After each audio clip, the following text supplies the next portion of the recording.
All right, Alexander, let's talk about what is happening in Russia and Ukraine. What is happening on the front lines? A lot of activity in Artemovsk, in Bakhmut, from what I understand. In Kherson, it seems like Ukraine may be trying to take advantage of the Kakhovka Dam.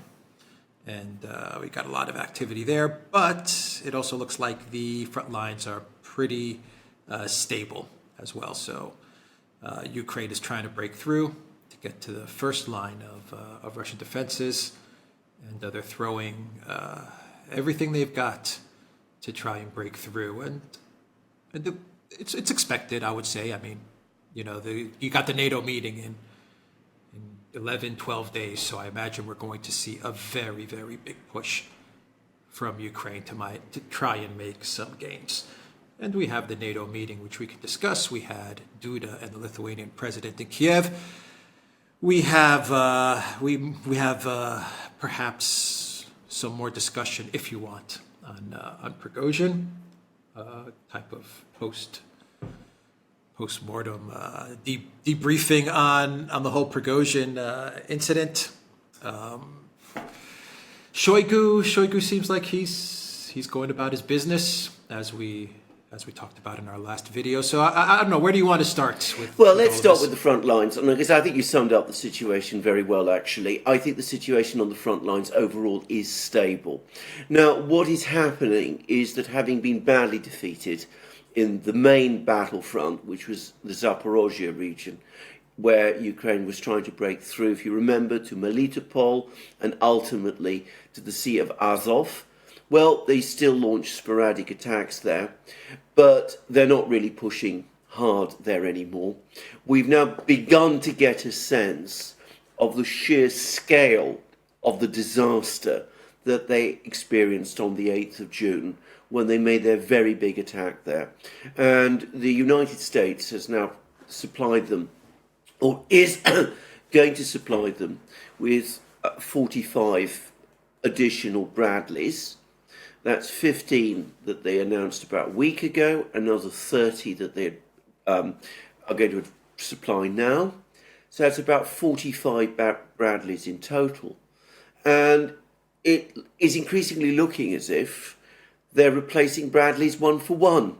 And that gives us a sense of the scale of the losses, because there's now been more and more photographic and film analysis of the battlefields in Zaporizhia region. This is where they were supposed to break through, reach the front lines, smash through the front lines, the fortified front lines, capture the town of Tokmak, press on from Tokmak, drive through to the Sea of Azov. It ended in absolute disaster. And the initial assessment was that 17 Bradleys were lost. It might have been more than that. And in any event, it was an absolute total failure.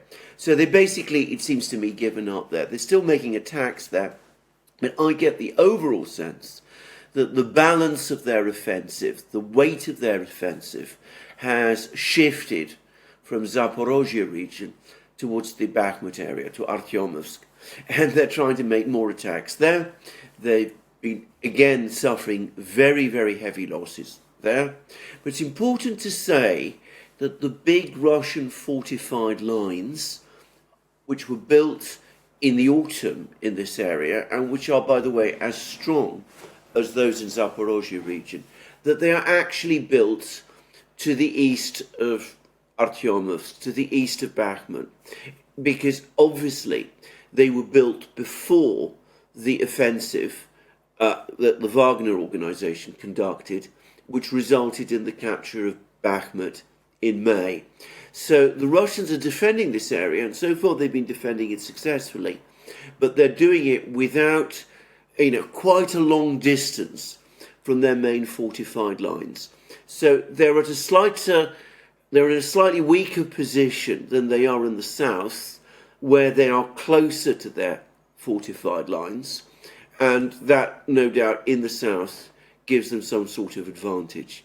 Nonetheless, it's important to say that despite the very heavy pressure that the Ukrainians are trying to create in and around Bakhmut, they've not made any breakthroughs there. They've not so far captured any of those settlements that they said that the Wagner organization captured during its offensive, which eventually ended with the capture of Bakhmut itself. They've not recaptured, say, Kurdyumyovka or Klesheyevka or other places, and certainly they haven't captured or recaptured towns like Soledar. So, and I was reading a Ukrainian analyst today who said that realistically, for the moment, recapturing Bakhmut itself is beyond their reach. But anyway, that's where they seem to be trying. Now, they have been trying to do something else, and this has attracted a lot of attention. And there's very confusing reports about this. But if you remember, the Novaya Kakhovka dam collapsed about 3 weeks ago. That has created changes to the water situation in the lower parts of the Dnieper River. It seems that Ukraine has been trying to send lightly armed infantry, what the Russians call sabotage and reconnaissance groups, across the Dnieper, near the Antonovsky Bridge that used to connect Kherson city on the west bank of the Dnieper with the east bank. And they've been using the sort of remaining spans of the Antonovsky Bridge as cover. Now, the numbers of troops involved is small, but there has been quite a lot of fighting there. And it was reported at one time that they'd actually landed on the east bank of the river and had managed to entrench themselves in a small area near the bridge. But over the last 2 days, that's been contradicted, and it's been suggested that what they're actually occupying or trying to occupy are some small islets in the river itself. And there's been a lot of fighting. And the most recent reports, which of course I can't corroborate, and they're not very, very well confirmed, are that the Russians have pushed them back. And in fact, yesterday, the Russian Ministry of Defense said that a sabotage and reconnaissance group of 50 men had actually been killed on the main islet. A Ukrainian group had been killed on the main islet that the Ukrainians had occupied. Now, I think again, the general consensus is that this is a minor affair. It's more intended to distract the Russians. Again, their major fortified lines are some distance away, but whatever, it's attracted a lot of attention, and there are Russian worries that there might eventually be a Ukrainian attack across the river, that they might go for an amphibious landing at some point. And last but not least, there's that topic that we discussed some time ago, which is the Zaporizhia nuclear power plant. Again, more comments from Ukraine about, the supposed threats from the Russians to the nuclear power plant. It looks to me very much as if the Ukrainians have not given up on that idea.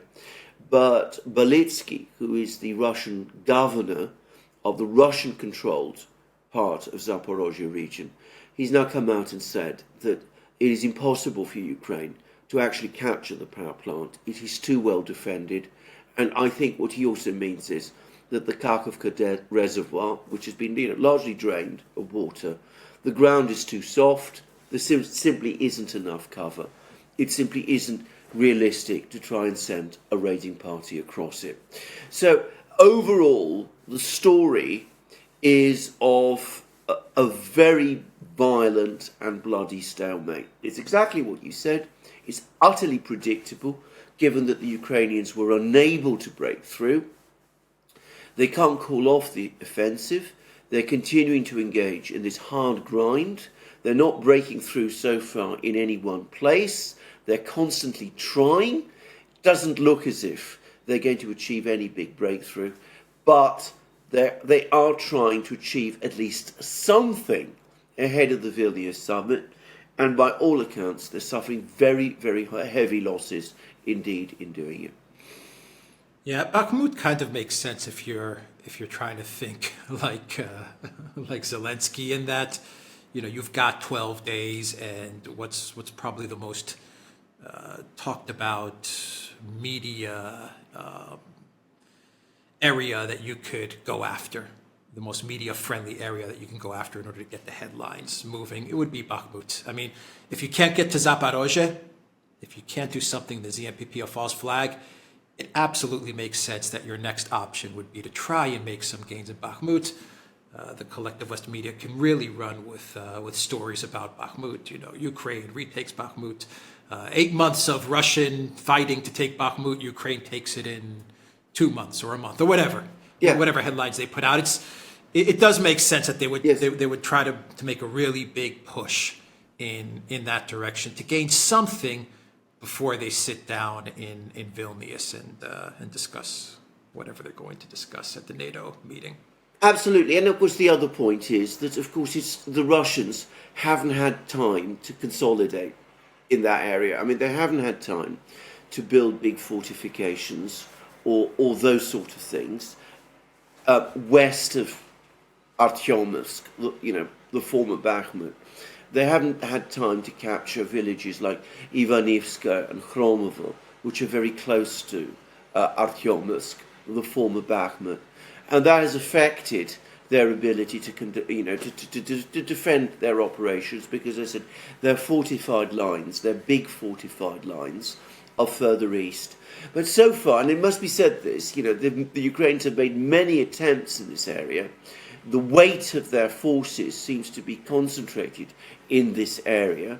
They're still heavily outgunned by the Russians, however, and they haven't broken through. I mean, you know, they're pressing hard. But so far, and you know, one has to stress again the words so far, they haven't yet achieved the outcome, the breakthrough that they were perhaps hoping for. And of course, the clock is running down. Yeah. Here's another comment to throw your way.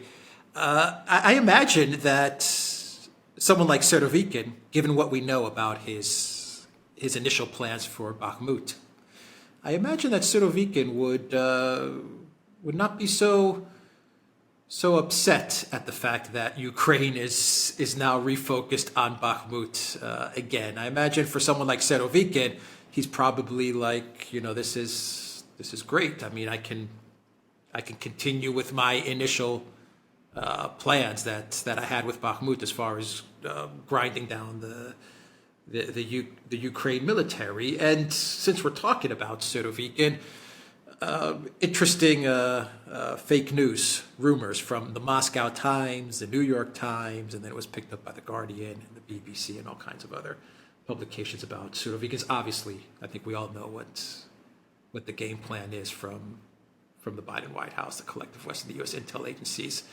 with these stories about Surovikin. But you know, the Moscow Times, people need to understand the Moscow Times is not a Russian publication. It's actually, I don't know if it's Finnish anymore. It's from Finland. That those were the owners of it. They also had the St. Petersburg publication as well. I don't know if it's still the same company that owns them, but they're not even based in Russia anymore. I think they're actually based they were in Finland, they're either in Austria or in Italy now. I'm not quite sure, but just because it's Moscow Times, this doesn't mean that this is a publication that's connected to Russia in many ways.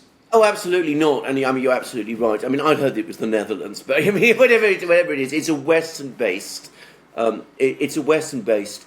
Western-owned publication. I'm not even sure that it circulates in Russia any longer. But I mean, I'm not saying that it does or doesn't. I mean, I just don't know. It used to be one of those free, real quick, when I was in Moscow, it used to be one of those free papers that when you entered cafes, you know, it was just kind of, it was there for free. It was one of those models. I believe like the Metro in the UK or something like that. Absolutely, yeah. Exactly. It's exactly what it was. But as I said, it's not a place you go to for serious news. And it's not really based on any really serious information from Russian sources. But can I just say about Surovikin? I mean, a couple of days ago, lots of reports after Prigozhin did his deal with Lukashenko, that part of the deal was that Shoigu and Gerasimov would be sacked, and all kinds of people were predicting it. And of course, we didn't go along with all that at all. And now Lukashenko has said, you know, Putin said to Lukashenko said to Prigozhin, Shoigu's and Gerasimov's status is non-negotiable, and in fact they're both there in post. They were both there with Putin at a recent meeting of the Ministry of Defense Board, and in fact, in Shoigu's case, he's had meetings now with the Cuban and Iranian defense ministers. So, I mean, he is absolutely in harness. But that was yesterday's, or rather the day before yesterday's story. So now you go from one end of the pendulum to the other. You have Shoigu and Gerasimov, they're there in charge after all. So you now look for someone else who's been sacked. So you go to the other extreme. You make out, as the Financial Times did yesterday, that Surovikin is some sort of pro-Prigozhin hardliner. You have the New York Times, or was it the Wall Street Journal, spreading stories that Surovikin was in some way involved with Prigozhin's coup attempt, and supposedly Surovikin is not just sacked, but under arrest, and is presumably in the Lubyanka prison somewhere in Moscow. And it is, I mean, I'm absolutely sure about that. It is a complete fantasy. Peskov, who was Putin's spokesman, has outright denied it. And, I mean, you can clearly see that this was a disinformation operation circulated by someone. Now, the entire evidence for it was that at that Defence Ministry Board meeting that took place, I think it was yesterday, Surovikin was not physically present. It's not difficult to explain that. He's on the front lines, as he said so himself on Saturday when he made that particular broadcast. I mean, his job is to conduct operations, to supervise operations on the battlefields. So that's where he is. As I said, there's no mystery about his whereabouts. And in fact, we're now told that he's absolutely safe and well and in charge and in control, and that before very long, we're going to actually see a video of him. I mean, and we probably will, but I mean, you know, we shouldn't pay any attention to these stories. But coming back to your other point, you're absolutely correct. Surovikin's original plan, and we have Prigozhin, who's confirmed this for us, and it's now been confirmed by other sources as well, was not to capture Bakhmut, because that wasn't his intention back in October when he launched this Operation Bakhmut Meat Grinder. It was to grind down the Ukrainian army in and around Bakhmut.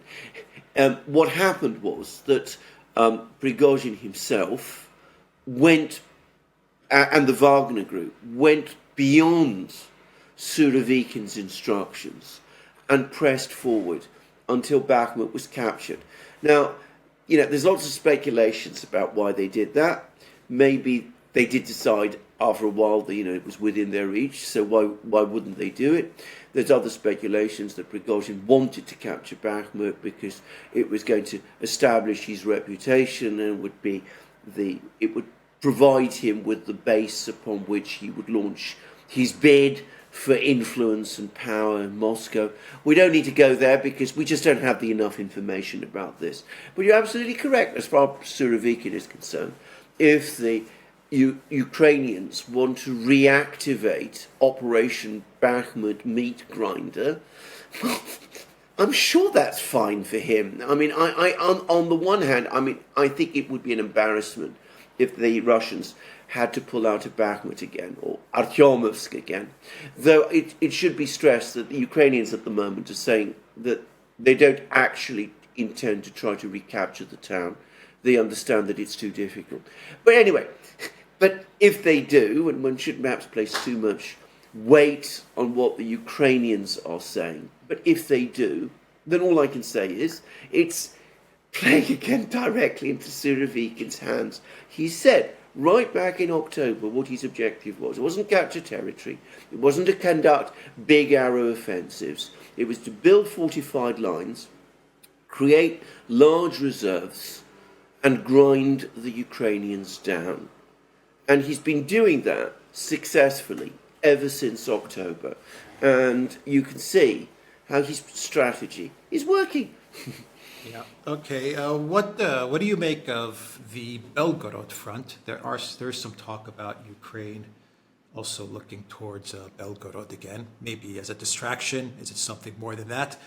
And to wrap up the video, Alexander, what are you expecting from the NATO summit? Because we've gotten reports that Duda and the president of Lithuania, I forgot his name. Anyway, they were in Kiev. The rumors are saying they were there in order to talk about some sort of Polish-Lithuanian force entering the west of Ukraine. Those are the rumors. That's why they were meeting with Zelensky. Hard to confirm that, but it could make sense. And then we also have the Financial Times, I believe, reported on this today, which is that there will be bilateral agreements with Ukraine, not NATO membership or anything like that, but bilateral security guarantee agreements between Ukraine and the UK, Ukraine and the US, Ukraine and Germany, Ukraine, France, Ukraine, Poland, and I think that's about it. And, you know, when you read the Financial Times reporting on this, it's pretty much what's happening right now anyway. They're just kind of formalizing it. Weapons and money.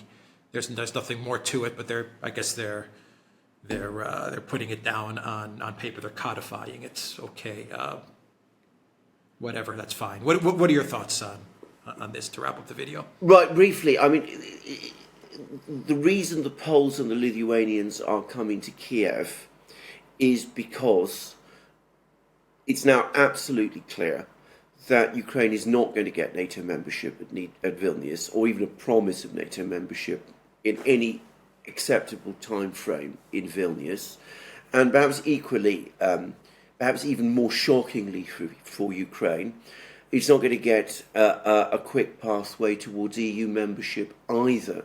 Even Denmark today has come out against that. So, you know, this whole crisis with Ukraine began with all kinds of proposals back in 2008, back at the time of the Orange Revolution, that Ukraine would be put on the pathway to NATO and EU membership. And it's now become absolutely clear to me that it's not going to get either, or at least not in any remotely acceptable time frame, so far as the Ukrainians are concerned. Now, I suspect that the Polish and Lithuanian leaders are there basically to try to sugar the pill for Zelensky, to try to explain to him that, you know, this isn't going to happen, and, you know, all these promises of NATO and EU membership are not going to be fulfilled. And they're now trying to find some means to keep the Ukrainians fighting, because this is now what this is all becoming. And they're holding out a whole alternative set of promises. Now, the promises are perhaps talk of sending Polish-Lithuanian troops into Ukraine. We've discussed this at great length. My own sense is that the enthusiasm for that has now flagged. And though that idea has not been completely abandoned, it's become less likely than it was a few weeks ago. I mean, you know, this is a story that ebbs and flows, waxes and wanes, but it's becoming increasingly clear that Polish society does not support that idea. I don't know what the feeling about it in Lithuania is.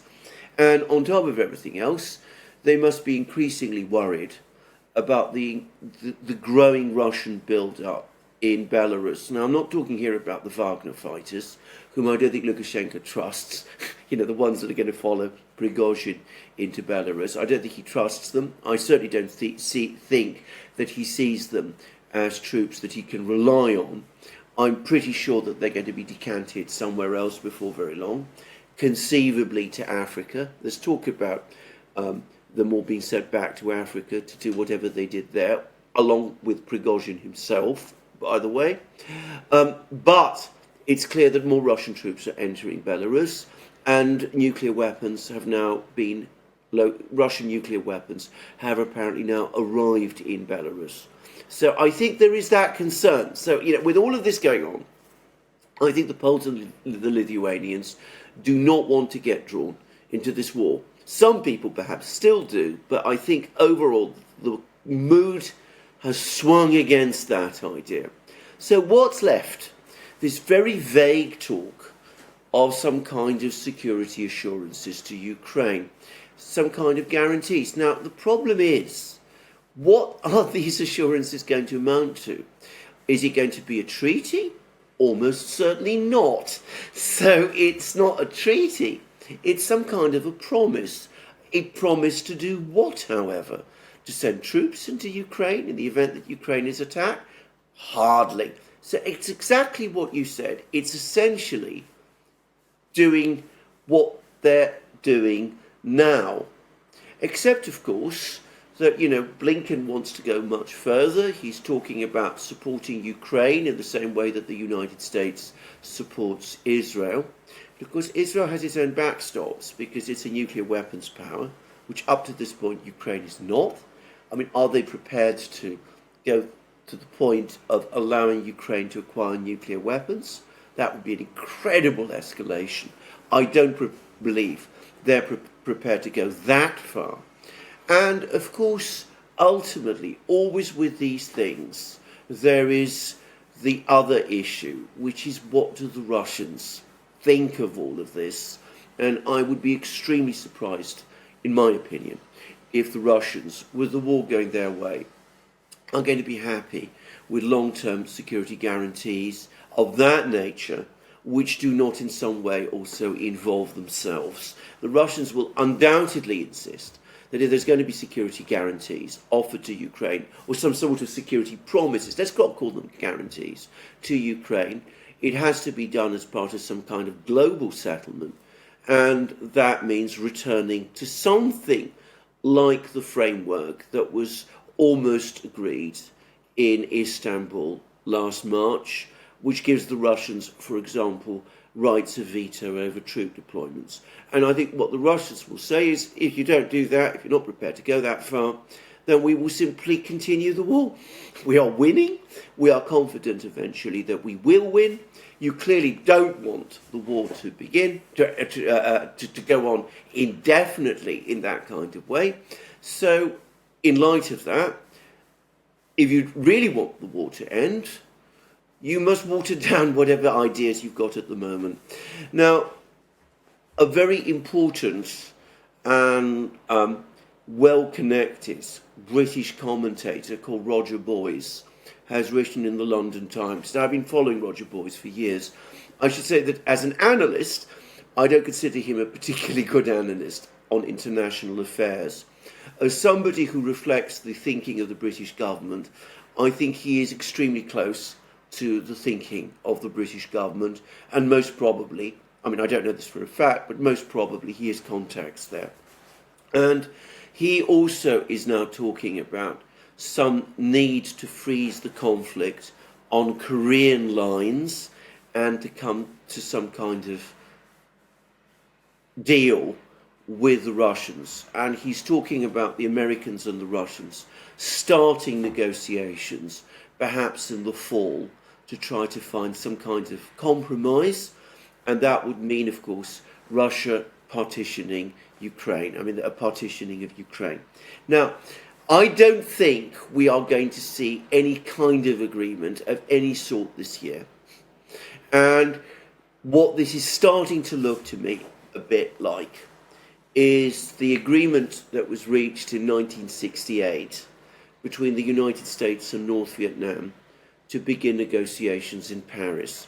And those negotiations were intended to find some mechanism to enable the United States to basically get itself out of the quagmire that was in Vietnam, that the Vietnam War had become.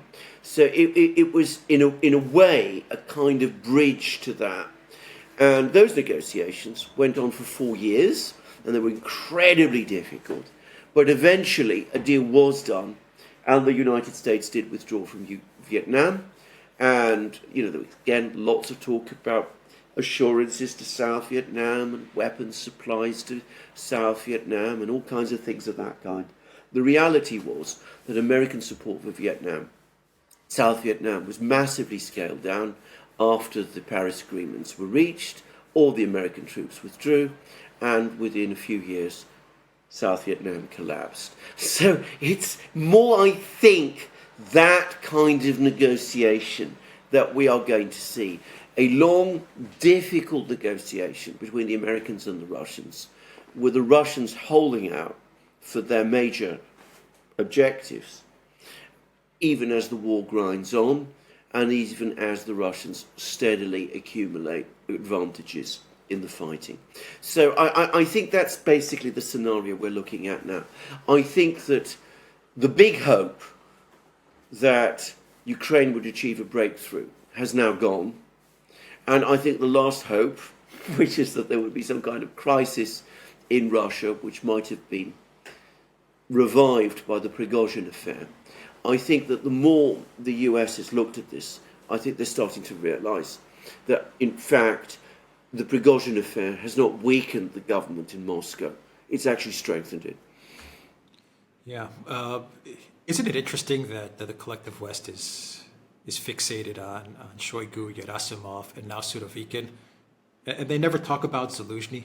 Where did Zaluzhny go again? He appeared for a little bit and then he disappeared. Anyway, I just thought I would there's been some talk that he has just had a conversation with Mark Milley again. So, yeah, but you know, yeah, you never see stories. No, you never do. You never see stories. Or Budanov for that matter. But